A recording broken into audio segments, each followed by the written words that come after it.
Hello বন্ধুরা, welcome to my page. তো চলে এলাম ছোট্ট একটা ভিডিও নিয়ে। তো কদিন আগে গিয়েছিলাম কালী মন্দিরে পুজো দিতে আমাদের নকশালবাড়ি। তো প্রথমে দেখো আমরা বেরিয়ে পড়লাম, তো তারপর যাচ্ছিলাম। তো এখানে হচ্ছে আমাদের মন্দিরের সামনে আমরা চলেও আসলাম। আমাদের বাড়ির থেকে বেশি দূর না, মন্দির সামনেই। তো আমাদের এখন কালী মন্দিরটা এখানে ঘেরা করা হচ্ছে, ভালোই হচ্ছে ঘেরা করা হচ্ছে, না হলে এখানে অনেক আড্ডা হয়, সেজন্য ঠিকই আছে, চারিদিকে ঘেরা করা হচ্ছে। আর তালা মারা থাকলে ভিতরে কেউ সেরকমভাবে ঢুকতে পারবে না। তো এরপর আমরা ভিতরে ঢুকে পড়লাম। তো এখানে এক দুটাই দোকান হয়, বেশি দোকান হয় না। তো আগে এই মন্দিরে খুবই ভিড় হতো, কিন্তু এখন সেরকম একটা ভিড় হয় না, কারণ এখানে এখন নকশালবাড়িতে অনেকগুলো মন্দির হওয়াতে এখন সেরকম একটা ভিড় হয় না। কিন্তু আবার যখন কালী পূজা হয় তখন খুব ভিড় হয় এই মন্দিরে। এরপর আমরা ভিতরে ঢুকে পড়লাম। ভিতরে ঢুকে আমি সব পুজোর জিনিসগুলো গুছিয়ে নিলাম।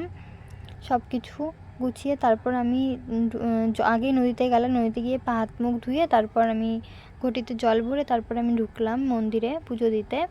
তো মন্দির আজকে ভালোই, মানে ওরকম ভিড় ছিল না একটা, যে মানে ধাক্কাধাক্কি খেয়ে যেরকম জঙ্গলি বাবা গেলে বাপরে অনেক ভিড় হয়, মানে পুরো ধাক্কাধাক্কিতেই আমার সব জিনিসপত্র পড়ে যাওয়ার ভয় থাকে, এরকম একটা ব্যাপার।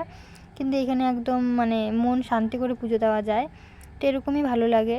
তো এখন দেখো আমি এখানে জলও ঢেলে নিলাম, জল টল ঢেলে তারপর ও জল ঢেলেছিল, কিন্তু আমি ভিডিওটা নিতে পারিনি, যেহেতু আমাদের দুজনের একসাথে ভিডিও করে দেওয়ার কেউ নেই, সেই জন্য ও আমার ভিডিওটা করে দিচ্ছিলো, বাটটা ও আমি আর করিনি ওরটা। তো এখানে দেখো আমি এখানে আসলাম, গৌমাতাকেও পুজো দিয়ে দিলাম।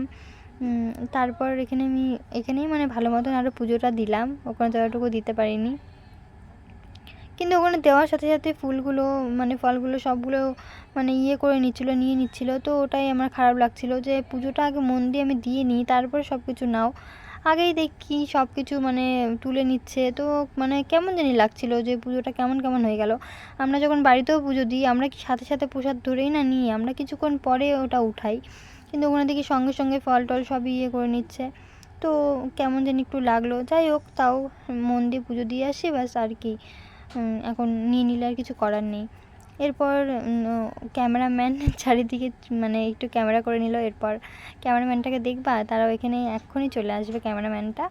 তো আমার পাশেই এই দেখো চলে আসলো। তো এখন সত্যি আমাকে সবাই মানে কিছুদিন আগে হয়তো সবাই আমাকে একটু বকা দিত যে এত ভিডিও বানায়, কিন্তু এখন আমাকে সবাই একটু সাপোর্ট করে, এটাই আমার ভালো লাগে।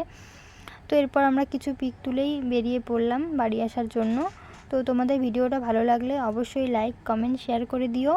দেখা হবে নেক্সট একটা ছোট ভিডিওতে। তো সব সময় আমার সাথে থেকো। টাটা।